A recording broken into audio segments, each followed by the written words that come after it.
Ahora sí.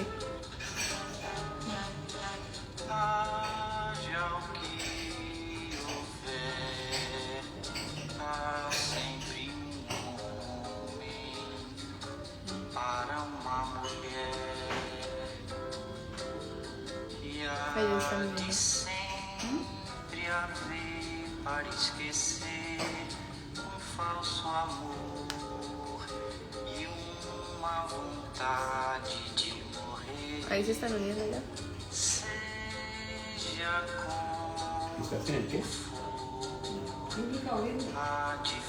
Ahí se están uniendo, gente. grande amor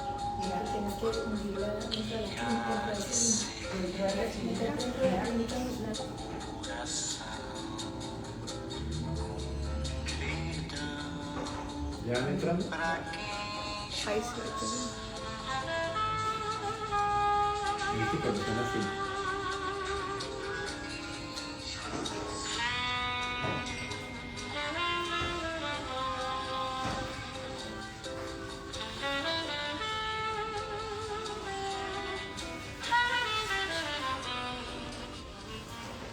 Bueno, queridos amigos, buenas tardes. Nos hace muy felices poder estar nuevamente haciendo un live de Hablemos de Salud de la Clínica Ovirne. Y en esta vez con una noticia muy buena para todos nosotros y particularmente para nuestros queridos pacientes y las personas que gustan del trabajo que hacemos en la clínica. Y es precisamente en que ya tenemos departamento de pediatría y ya tenemos pediatra a bordo que en un rato les voy a contar y se las voy a presentar. Esto es supremamente importante porque tal como van a ir viendo ustedes a lo largo del programa, es la mirada de la medicina integrativa pero desde la pediatría y particularmente darnos cuenta de cómo hay que hacer pediatría preventiva. Porque si nosotros pensamos que el paciente de hoy es el adulto del futuro y el anciano con el paso de los años, pues es extremadamente importante que pensemos lo que esto puede significar, tener una concepción de una pediatría de prevención para tener adultos y viejos sanos y poder de esa manera disminuir de manera clara y significativa el riesgo. Hoy tuve una experiencia en la consulta que me hizo ver esto y fue precisamente una paciente, ya una paciente adulta, que viene por el cuarto cáncer que hace. Pero resulta que el primer cáncer lo hizo de niño. Y eso fue una situación muy interesante de analizar por la simple y sencilla razón de que si el oncólogo, que siendo un niño o una niña le mandó a hacer la cirugía por el tumor del riñón, hubiera hablado con los padres y les hubiera dicho, miren, de ahora en adelante esta persona tiene que llevar un estilo de vida diferente, una alimentación diferente, unas condiciones diferentes, pues no hubiera hecho el segundo, el tercero y el cuarto cáncer que tiene ahora posiblemente, porque se hubiera podido controlar, atenuar, disminuir esa fuerte tendencia genética porque tenía pues una madre muerta de cáncer, una abuela muerta de cáncer que esta persona tenía en su vida. Entonces fíjense por qué es tan importante qué hacemos ahora en pediatría, porque ya tenemos niños a los 12 años con problemas de colesterol y con problemas de triglicéridos. ¿Por qué? Porque están alimentándose mal. Entonces hoy vamos precisamente a hablar de esa importante temática que es la temática de la pediatría preventiva. Y por eso tengo aquí a mi lado a Natalia López, que va a mostrarnos de manera muy especial y nos va a contar un poco de su vida. Ella es colombiana, ha regresado a Colombia después de estar casi 7 años en el exterior, donde hizo toda su especialización y su práctica pediátrica, y la tenemos ahora trabajando con nosotros en la clínica en un hermoso programa que es lo que queremos contarles, qué queremos hacer de la pediatría preventiva. Natalia, bienvenida a nuestro programa Hablemos de Salud de la Clínica Ovirne. Y bueno, cuéntanos un poco de tu vida, de tu trabajo, de tus perspectivas, para que todos los oyentes y todas las personas que se están uniendo a Instagram en este momento, pues puedan comentarnos. Bueno, Gracias por la invitación. Un saludo a todos los que están allá escuchándonos y viéndonos. Mi nombre es Natalia López, como dijo el doctor Virne, soy médica cirujana de la Universidad Javeriana de Bogotá. Hice el rural acá en Cali, en Siloé, durante un año. Trabajé en la clínica del doctor Virne durante 6 años y posteriormente en el 2009 viajé a Buenos Aires, donde me especialicé en pediatría. Soy pediatra de la Sociedad Argentina de Pediatría y soy promotora de la crianza respetuosa y de la lactancia materna. Como les contaba el doctor Virne, yo trabajé durante mi residencia en un hospital muy básico de primer nivel, donde ve uno de todo, donde le toca a uno pues trabajar con las manos, porque a veces, como pasa en hospitales acá que son muy precarios, pues faltan muchas cosas. Así que yo allá, desde intubar, de estar con niños que no teníamos ventilador, ventilándolos toda la noche, bueno, viendo de todo. En Argentina pues se tiene como el privilegio de que hay muchos hospitales, hospitales pediátricos, son hospitales gigantes donde solamente se dedican a la pediatría. Entonces también roté y estuve en varios hospitales de esos donde aprendí muchísimo. Pero siempre ya con esa conciencia de lo importante que es la medicina integrativa, a uno le cuesta y me costaba un poco atender urgencias y hacer cosas rápido, no hablar un poco de la alimentación. Entonces, la verdad que yo como pediatra de urgencias soy un poco compleja porque me gusta siempre tener una conversación con los papás e indagar sobre el estilo de vida, la relación de los papás con el niño, todas las cosas que realmente en urgencias no se puede hacer. Y bueno, ahora regreso nuevamente a Colombia pues a trabajar en la clínica, que es donde yo me siento feliz de poder hacer una medicina integrativa, donde yo trabajo con el niño desde su embarazo, que sería lo más ideal, desde la pareja, de los papás, de su mundo familiar y por supuesto desde la alimentación, ¿no? Así que lo ideal es tener a los pacientitos desde que están en el útero de la mamá y poder trabajar con ellos para que llegue ya el bebecito a hacer toda una vida sana y de tener todo un mundo pues con medicina integrativa desde el principio. Que lo lindo es que ha sido la experiencia propia con mis hijos, desde mis embarazos, que me preparé muy bien para los embarazos. Yo tuve los hijos ya, pues tuve mi primer bebé a los 39 y tuve mi segunda niña a los 42, y la verdad que tuve la experiencia de hacer todo con medicina biológica y bueno, y ha sido maravilloso. Y mis niños han sido niños que han sido tratados con medicina biológica y con alimentación súper sana y con todo esto. Y la verdad que es un placer tener niños tan sanitos y bueno, que si les da una enfermedad, si les da una fiebre, si les da una gripa, les dura nada, 2 días y la pasan como si nada. Entonces me alegra estar acá y poder hacer todo este programa que tenemos planeados con el doctor Virne para crecer mucho con ustedes. Hay una cosa muy interesante que hablábamos con Natalia, porque ella es una gran defensora de la lactancia materna y es una gran defensora de precisamente volver a la forma ideal de cómo deben nacer los hijos, de cómo deben ser criados los hijos. Porque cuando nace, hace unos años, me recuerdo, puedo estar equivocado, unos años, unos más o menos, casi cerca de 40 años, cuando se quiso imponer la lactancia de tarro de fórmula, porque prácticamente se consideraba que es increíble, se consideraba en esa época que iba a ser más seguro y que iba a ser, en los años 70, que iba a ser mejor para los niños ser alimentados con fórmula que ser alimentados con leche materna.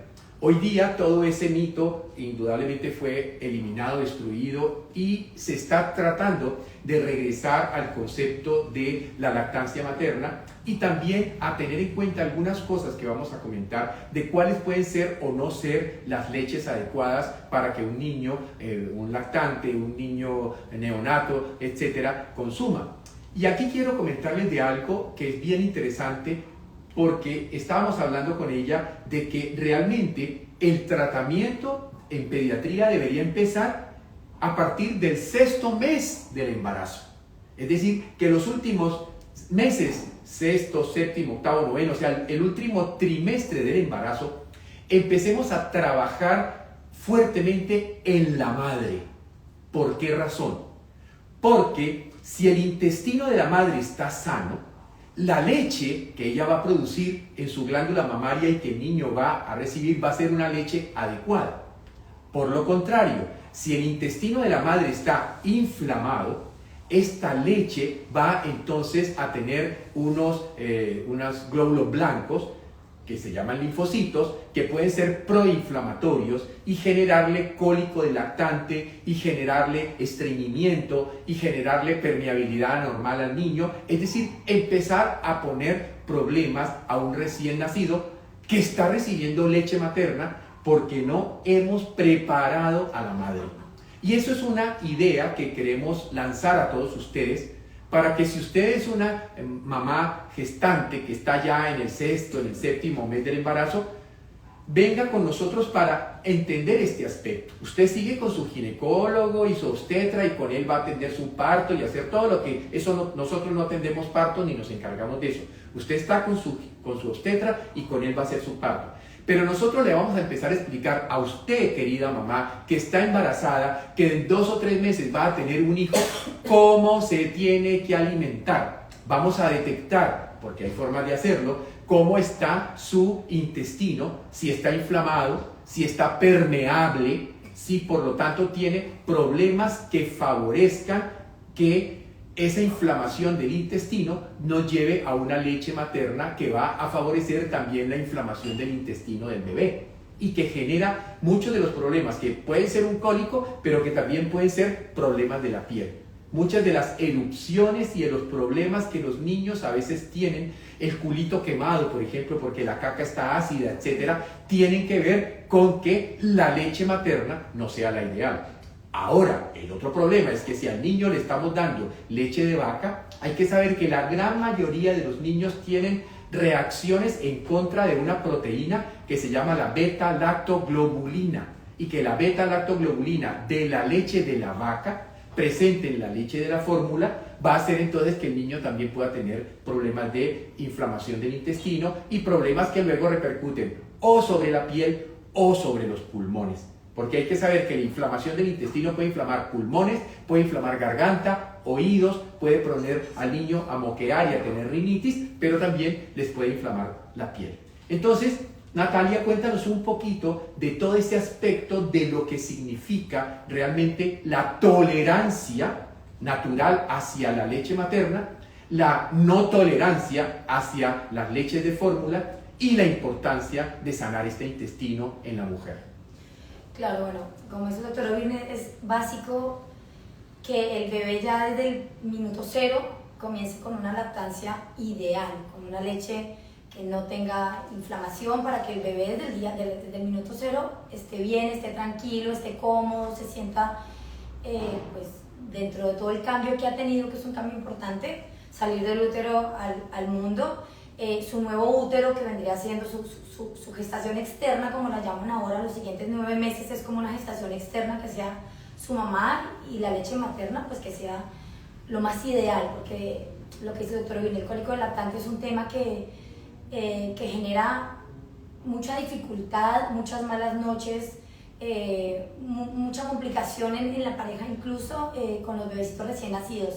Y curiosamente los estudios muestran que el cólico del lactante se da más en niños amamantados que con fórmula, ¿no? Lo cual quiere decir que este tema de la leche que la mamá le pasa con células inflamatorias, pues es un tema importantísimo a tratar. Por otro lado, todo lo que el niño comience a generar en su intestino es lo que le va a generar defensas fuertes, es lo que le va a generar tolerancias a las alergias, es lo que le va a generar un sistema inmune ideal. Entonces todo lo que pase por su sistema digestivo se va a ver reflejado en su sistema inmunológico. Entonces por eso es tan importante en lo posible evitar las fórmulas. Yo lo que he visto es que hay poca paciencia, por así decirlo, y mucho temor en el recién nacido que no aumenta de peso rápido. De repente en Argentina aprendí que uno tiene que ser un poquito más paciente porque no siempre la leche sale tan rápido, porque no siempre el agarre del pezón es fácil y de una le quieren meter el tetero con leche de fórmula, lo cual es un error. Los niños pueden aguantar un poquito, tener una tolerancia de esperar a que la mamá produzca la leche suficiente para que arranquen a crecer. Y lastimosamente si al bebé se le da una leche de fórmula en tetero antes de las 6 semanas de vida, puede dañarse ese vínculo fuerte que se hace con el pezón y hacer que los niños rápidamente rechacen pues el pecho materno, que es un dolor grandísimo en el alma de una mujer que esté llena de leche y que el bebé, como le presentaron el tetero antes de las 6 semanas, prefiere al tetero. Y pasó, y conozco muchas mujeres que son llenas de leche y el bebé no quiere saber nada. ¿Por qué les dieron tetero? Antes de que se haga un buen vínculo con el pezón. Y hay un punto importante que es clave de entender, y es porque es que el bebé, para sacarle la leche a la teta y al pezón, es un trabajo. Tiene que chupar y tiene que hacer esfuerzo. Tiene que trabajar. Y la gran mayoría de los chupos, ahora hay unos chupos pues súper sofisticados, sí. Que realmente asemejan mecánicamente mucho al chupo. Pero la mayoría de los chupos que uno ve que venden en cualquier tienda o en cualquier parte son unos chupos y la mamá misma le abre los huecos o le corta y le queda entonces una tronera, y entonces ese muchachito se toma ese tetero inmediatamente.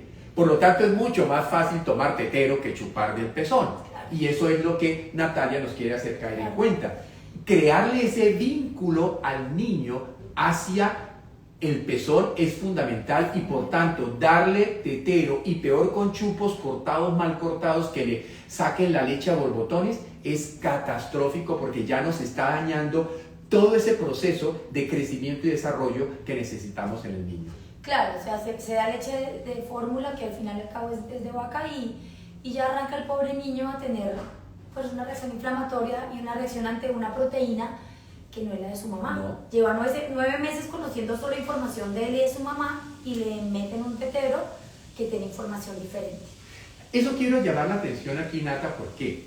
Porque es que muchas veces miramos es desde el concepto nutricional, desde el concepto de que la leche de vaca contiene tales proteínas, De hecho, miren que además hay una cosa muy importante. La leche de tarro, que es leche de vaca, tratan de hacerla maternizada. Claro. Y le adicionan, por ejemplo, el DHA, que es un omega 3 fundamental para el desarrollo del cerebro. O sea que de todas maneras esa leche la tienen que manipular tratando de que se parezca a la leche materna, lo cual ya nos demuestra que no es la leche. Miren, las yeguas producen leche para los caballitos, las vacas producen leche para los terneros, y las mujeres producen leche para los bebés, como las ballenas producen leche para los ballenatos. Todos los mamíferos producimos leche distinta. Hay un artículo que leí hace muchos años, que incluso en un programa de televisión con mi hijo Arturo, que es inmunólogo, hicimos la presentación de cómo la leche materna de cada animal estaba perfectamente adaptada para el bebé que va a alimentar. Y por ejemplo, la leche de vaca tiene mucha proteína, porque es que el ternerito tiene que volverse un becerro grandotote en 8 meses. Claro. La leche de ballena tiene mucha grasa, porque es que vive en el mar y es frío. Y la leche humana es rica en carbohidratos para ayudar a que el cerebro y la estructura del cerebro se acabe de mejorar. Entonces, eso es lo fundamental de entender. Cada leche de cada hembra mamífera está adaptada para el bebé que va a alimentar. Claro, entonces yo la verdad que pienso que sí existen ciertos momentos o ciertas mujeres en las que la lactancia materna no se puede hacer. Diría yo que la más importante y la que es difícil, y sin embargo yo pude, es la mujer que tiene la mamoplastia de reducción. Pero después, en general, yo pienso que las mujeres todas, o sea, si pueden hacer un bebé, por supuesto que producen su leche sin ningún problema. Entonces es cuestión como de paciencia. Yo tengo como un concepto, como una palabra que le digo, el opinómetro. El opinómetro para una mujer recién parida es durísimo, porque todo el mundo opina sobre lo que cada persona piensa. Y a la mujer, claro, le queman la cabeza con todas las ideas. Realmente, lo que le digo a la mamá, usted produjo un ser humano que es una cosa increíble, su lactancia materna tiene que ser igual de increíble. Es cuestión de paciencia, de adaptarse, de dejarse guiar y de no estresarse y de no preocuparse. Sí, porque el estrés puede disminuir la producción. Sí. La lactancia, como dijo el doctor Viene, para un bebé es un trabajo, pero el bebé es increíble y el bebé entiende que si succiona, es como una llave que se abre con una manguera larga. Al principio las mujeres siempre están muy llenas, pasa más o menos hacia los 3 meses, 4 meses y ya la glándula mamaria está blandita y muchas mujeres caen en la sensación de que ya no producen leche. Resulta que después de unos meses la leche se produce solo cuando el bebé empieza a succionar. Entonces, tantos mitos alrededor de la lactancia hacen que muchas mujeres pierdan el ímpetu y se creen mucha inseguridad. Entonces, por eso a mí me parece muy importante que en la consulta de pediatría hacer mucho refuerzo con el tema de la lactancia. Están unas etapas que se llaman las etapas de crecimiento, o tienen otro nombre, o las fases bueno, no recuerdo, y son momentos en que el bebé muestra como un desespero con el seno y jala el pezón y lo arranca y llora y se pone histérico, y es otro momento en que las mujeres desisten con la lactancia porque les dicen no, es que no está lleno y necesita, tu leche no la llena, que es una locura, y les encajan la leche de fórmula. Entonces todas esas cosas a mí me gusta trabajarlas, porque como decía el doctor Ovirne, soy pro lactancia materna porque he estudiado mucho, he leído mucho y sé que es lo mejor que le puede pasar al bebé. Además que le pasa un montón de probióticos a los niños. Claro, claro. La lactancia materna hoy en día, que finalmente se entiende que el colon no es la cañería, sino que el colon juega muchísimas funciones a nivel del sistema inmunológico, a nivel de alergias y de muchas cosas, pues la lactancia materna, la leche tiene muchísimos probióticos que ayudan a proteger ese colon para el futuro, para el presente y el futuro de ese bebé, ¿no? Y ahí hay un punto que es importante, Nata, que les recalquemos a todos los que nos están escuchando, y es la tremenda diferencia entre nacer por parto natural y nacer por cesárea. Cuando los niños tienen el privilegio de nacer en parto natural, entran en contacto con las bacterias que están presentes en el canal vaginal de la madre. Y esas bacterias que hacen contacto con la mucosa de los ojos, con la nariz, con la boca, con todos los orificios, etc., esas son como el starter, son como las bacterias que arrancan la colonización del intestino. En cambio, se sabe que el niño que nace por cesárea es colonizado por los estafilococos de la piel de la madre o por las bacterias presentes en la piel de las enfermeras, de los médicos pediatras, de quienes los atienden. Con lo cual, el niño que nace por cesárea es un niño que va en una cierta desventaja con respecto al niño que nació por parto. Y el niño que nace por cesárea tiene 5 veces más probabilidades de hacer alergia, tiene más probabilidades de ser obeso en el futuro, tiene más probabilidades de tener incluso, por ejemplo, problemas conductuales o situaciones tipo autismo, cosas por estas. Es decir, podríamos hacer solamente un programa de contar la diferencia entre nacer por cesárea y nacer por parto, para darnos cuenta entonces de la importancia que ese niño que nació por cesárea, porque tocó, porque había una indicación realmente que impedía el parto natural, reciba lactancia materna. Pero muchas veces estos niñitos, aún en la unidad de neonatos, ya les meten eso. Por eso hay que ser, si ustedes están con sus hijos en las clínicas, ustedes observen, exijan, no permitan que a sus hijos les empiecen a dar agua de azúcar, recién nasaditos, y les empiecen a dar otro tipo de cosas, sino que intenten que ese niño lo traigan, o como se hace hoy día, la mamá canguro.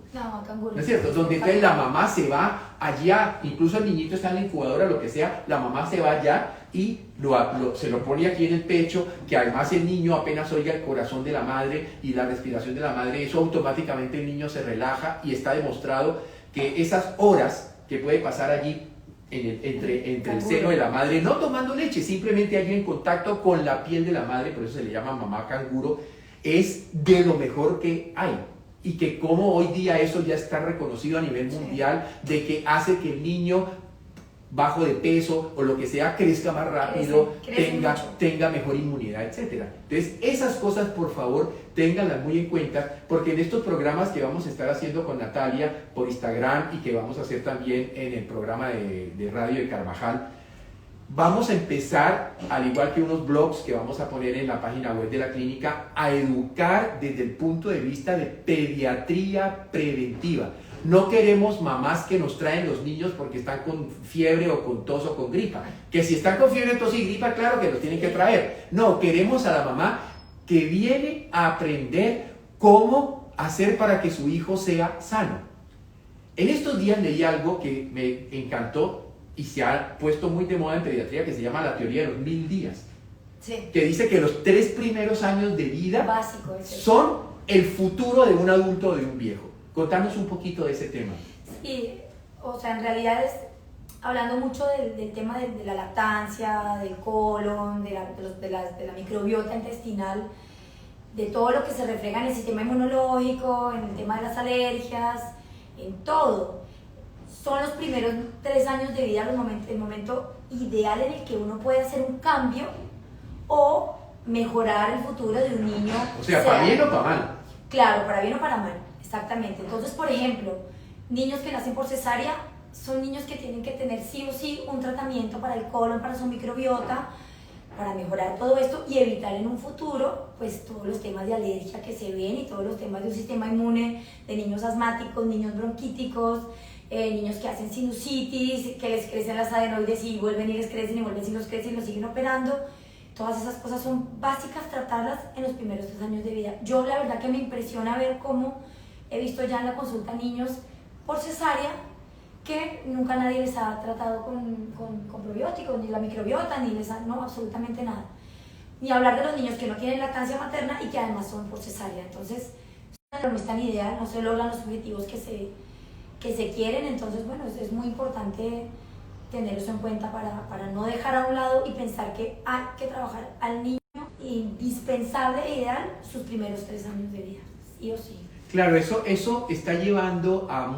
¿Por qué? Porque es que el problema de las alergias se ha convertido casi en un casi que pandémico, ¿no es cierto? En Argentina la consulta, yo diría que la más alta es alergias en piel, alergias respiratorias, la alimentación allá es terrible, ¿no? En los niños. Creo que es el país de Sudamérica que más alto índice tiene de obesidad. Entonces allá la alimentación, la verdad que los niños es de terror, mucha leche y mucho trigo. Yo acá no recuerdo mucho, pero no sé, debe ser similar o no. Sí, bueno, de todas maneras pienso que Colombia es un país que tiene medicina biológica hace más de 40 años. Sí, en Argentina no tanto. Con lo cual, en ese sentido, nosotros de alguna manera, podemos decir, porque yo soy de la primera generación de médicos que empezamos a hacer el cambio hacia el concepto de lo que en esa época se llamaba medicina biológica, que hoy llamamos medicina integrativa, y es el médico que no es reactivo, es decir, no es el médico que empieza a hacer cosas cuando aparece la enfermedad, no, es el médico que hace cosas para que no haya enfermedad. Y esta mañana que atendía a unos pacientes les hablaba de eso, les decía, mire, es que el problema es que el modelo médico que se instauró fue el modelo en beneficio de las farmacéuticas, por lo tanto era el modelo en beneficio de los fármacos, por lo tanto lo que importaba era el enfermo, para que el enfermo compre y use medicamentos. Entonces, de alguna manera, los médicos, como los que hacemos medicina integrativa, los médicos de la línea verde, digámoslo así, que somos médicos que seguimos esa premisa de Hipócrates de que la función del médico es enseñarle al paciente a cómo vivir para no enfermar. En este caso tenemos el pediatra que le enseña a la madre cómo criar a su hijo para que no enferme, claro, y para que se desarrolle y crezca como un niño sano. Porque fíjense cómo hablamos de muchas cosas, hablamos de la alimentación, pero también hablamos de factores que pueden influir muy negativamente en los niños, como es el abuso, por ejemplo, de los electrónicos. Entonces, hoy día, mientras nosotros de chiquito todo el día salíamos a jugar y las mamás nos entraban de la oreja porque estábamos jugando fútbol allá y todo, ahora los niños están todo el día con los electrónicos, sí, y eso indudablemente son factores de la vida moderna que están afectando el crecimiento y el desarrollo de los niños. Entonces, la finalidad del Departamento de Pediatría de la Clínica Ovirne es hacerles entender a ustedes cómo debe ser realmente la crianza desde la parte de la salud de un niño para que ese niño crezca en su óptima capacidad de función y no que sea un niño que por reiterativas enfermedades bronquíticas o fiebres o infecciones o lo que sea, se nos va quedando, porque claro, la curva de crecimiento y desarrollo tiene que estar perfectamente orientada, pero cada que el niño se enferma, se aplana la curva, lo recuperan, bueno, pero entonces ya cuando tú empiezas a ver, mientras el niño podía haber tenido una curva así, ahora está con una curva 5, 10, X% por debajo de la curva ideal. Claro. Y eso lo vemos todos los días en los hospitales y en las clínicas. Y estoy seguro que muchos de ustedes que nos están oyendo tienen el niño que está con el inhalador, con los antiinflamatorios, con los corticoides, que le han dicho que se tiene que estar haciendo el puff permanentemente. Es decir, niños que van creciendo ya amarrados a un fármaco y no niños que los veamos jugando en el jardín, cogiendo las mariposas, es decir, Claro. en el entorno correcto para el desarrollo de un niño. Sí, exactamente.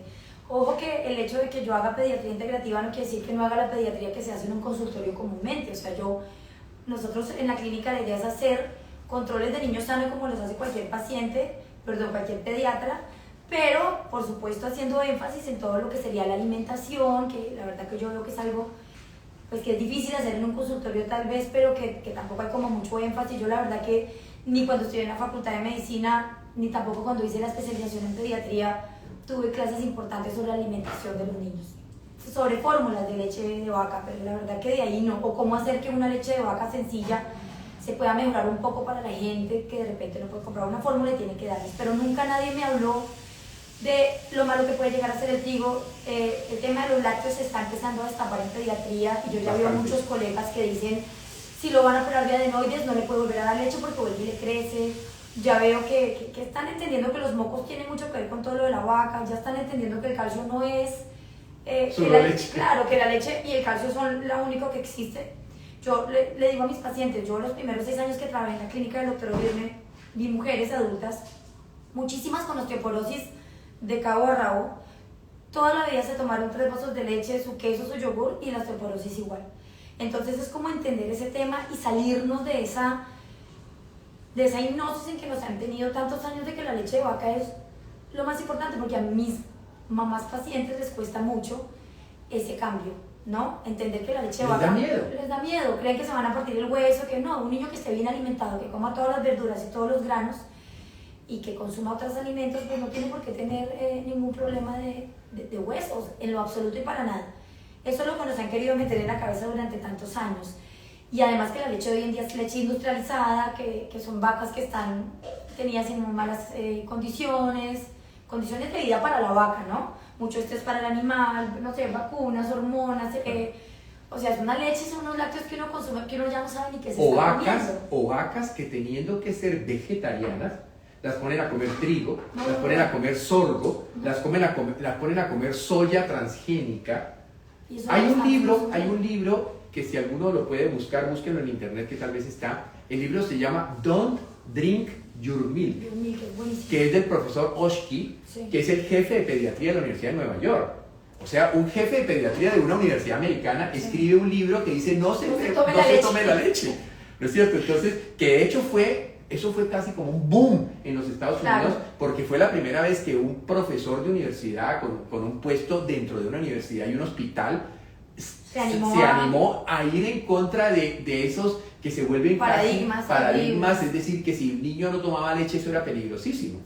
Y la verdad es que hay que saber, claro, pero ¿qué es lo que pasa? Yo nunca me olvido una vez que tenía a un niño y entonces yo les empecé a hablar de la importancia de las verduras y todas las cosas y volteé a la mamá y le dice, ven mi amor, para que cuando yo le sirva la ensalada y usted se la coma. Y llega el niñito y se para y se pone así y le dice, mamá, y si la ensalada es tan importante, ¿por qué mi papá no se la come? Es terrible. Allí está el punto crítico. Claro, es que realmente que el trabajo de la alimentación tiene que ser de toda la familia, porque es que los niños imitan mucho de lo que hacen en la casa, mucho de lo que los papás comen, lo que el papá come. No sé por qué a los niños se les da tanto lo que el papá come. Y es lo que ellos van a comer. Entonces, si los papás toman gaseosa, no comen ensalada, solo comen carne, pues el niñito no va a entender por qué va a tener que comer otras cosas. Claro. Entonces, lo lindo también de la consulta es que yo les pueda dar a ustedes tips, recetas, información sobre gente que yo sigo hace mucho tiempo que cocina muy lindo. Yo he hecho un cambio en la alimentación que lleva por lo menos, yo diría que unos 20 años. Yo fui comedora de lácteos, de Coca-Cola, de mi época, Chokis, Tricitos, Chitos, bueno, terrible. Y yo empecé a hacer una evolución lindísima. Hoy en día, pues, leches vegetales, procuro no comer gluten, porque realmente el trigo no es ideal. Y a los niños les cocino, no por echarme flores, pero cocino muy rico. Y todo lo que yo cocino son cosas muy saludables. De hecho, les cuento que una vez que fui a Argentina y visité a Natalia, de las cosas que me sorprendió fue el yogur que ella hacía de leche de coco. Claro. Les aseguro que es de las cosas deliciosas que yo he comido. Y entonces de esa manera, si usted puede hacer yogur de leche de coco, yogur de leche de arroz, y le puedes poner además leche de almendras y No, todo. es que Se sí. pueden hacer unas cosas que, Divinas. créanme, no tiene el niño por qué sentirse diferente, porque va a tomar un yogur solo que no es de vaca, sino que es de leche vegetal, porque al fin y al cabo la leche vegetal contiene proteínas y las bacterias lo que comen es proteínas para hacer la fermentación. Claro. Y se pueden hacer yogures y eso se le pone fruticas y arándanos. Me acuerdo que me lo diste con arándanos esa vez, Sí. qué cosa tan deliciosa. Claro. Entonces es muy importante tener en cuenta que no es la pediatra para que formule el antibiótico, y eso no quiere decir que el día que se necesite Lo formularé si me lo necesito. lo va a formular. Es decir, ella es pediatra como cualquier pediatra, pero tiene un scope que se sale solo de el antialérgico, el antiinflamatorio, el antipirético, el antibiótico, Todo. y se mete en este mundo maravilloso de cómo criar un hijo sano para que sea un adulto sano. Y además, no solamente para que sea un adulto sano en el sentido de que no tenga enfermedad, para que sea un adulto sano en el sentido de que sepa lo que es cuidar la salud.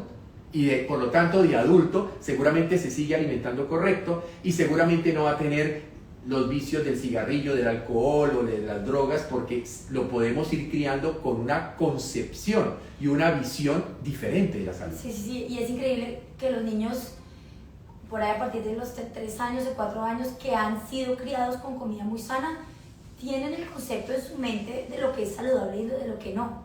O comen cosas que generalmente a los 3 años que ya empiezan a ver fiestas y cumpleaños y llegan a probar otras cosas, se sienten mal porque no están acostumbrados. De alguna manera rechazan ciertas cosas que, o comen poquito porque saben que mucho no les... Yo me acuerdo una vez que le ofrecieron a mi hijo por primera vez una torta y el niño la probó, y claro, eso tendría que tener toneladas de azúcar, de leche, y cuando le ofrecieron el segundo pedazo dijo no, no, gracias. Entonces es un tema de educar el paladar desde chiquito, porque a uno de adulto le cuesta un poco más, y de hacer cambios en los ingredientes en la casa, que no es difícil. En vez de leche de vaca, leche de almendras, o leche de coco, que es riquísima y súper grasosa y espesa, o leche de arroz, que es cero alergénica y muy fácil de hacer. Y en vez de usar el trigo, las harinas que hay para reemplazar el trigo son muchísimas. Está la harina de garbanzo, que es espectacular, está la harina de arroz, que es lo máximo. Bueno, muchísimas harinas que yo les estaré contando, y uno termina haciendo las mismas cosas con ingredientes sanos y queda igual de rico. Y la mayoría de ustedes seguros en su casa tienen ahora todos estos aparatos modernos. Ahora están esas licuadoras súper potentes que permiten que tú pones allí el arroz y te quedó hecha la harina, y lo pones los garbanzos y te quedó hecha la harina. O sea, hoy día Es fácil. es muy fácil, y sobre todo que hay una cosa importante, que preparamos la harina que se va a necesitar para lo que estoy haciendo en para este el momento. momento, sí. No es porque la harina, una vez hecha, empieza a oxidarse.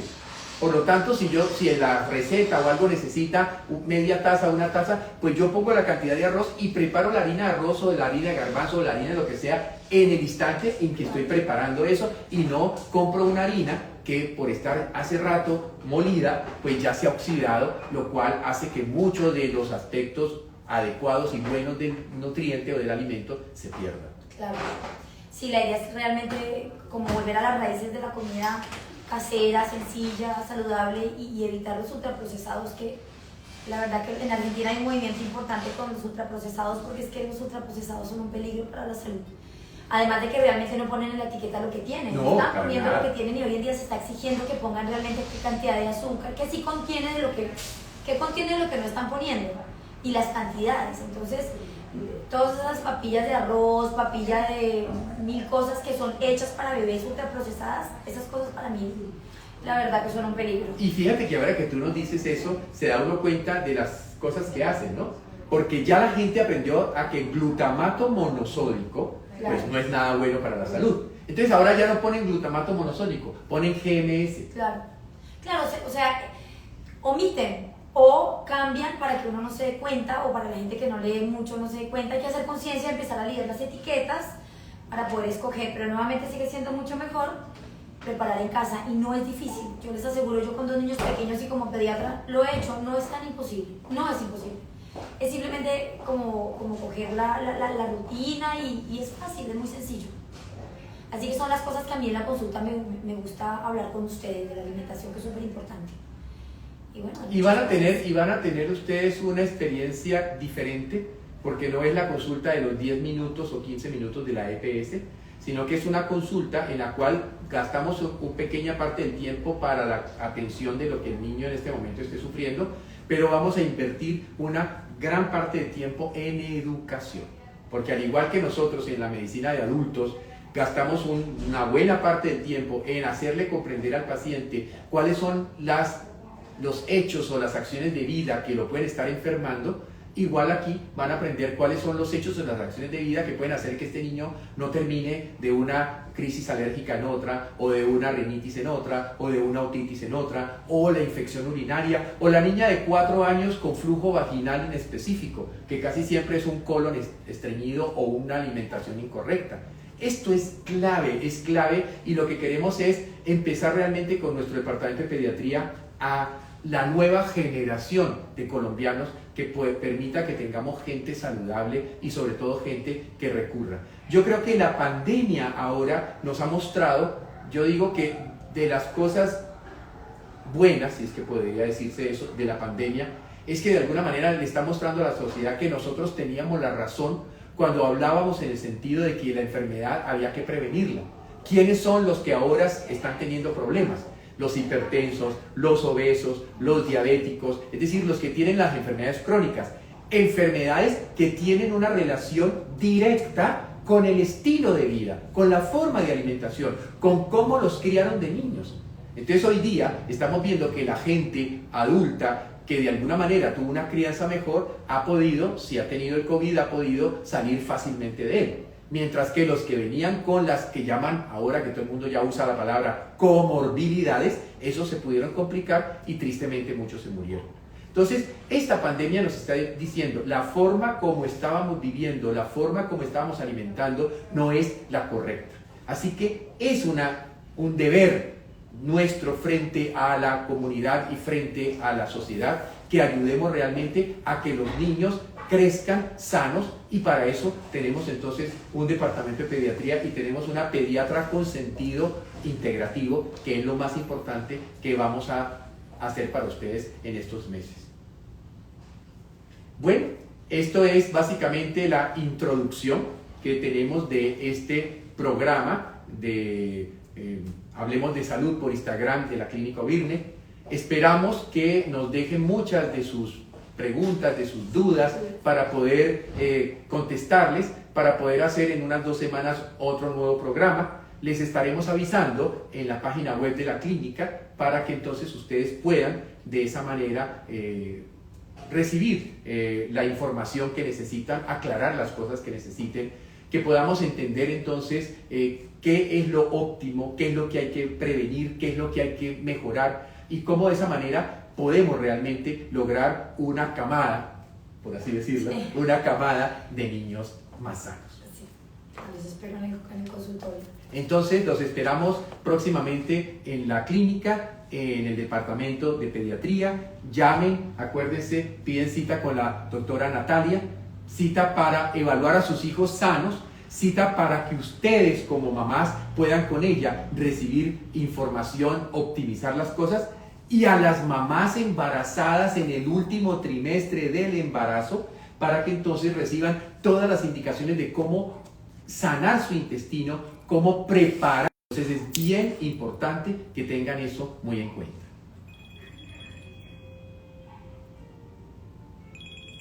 Páralo.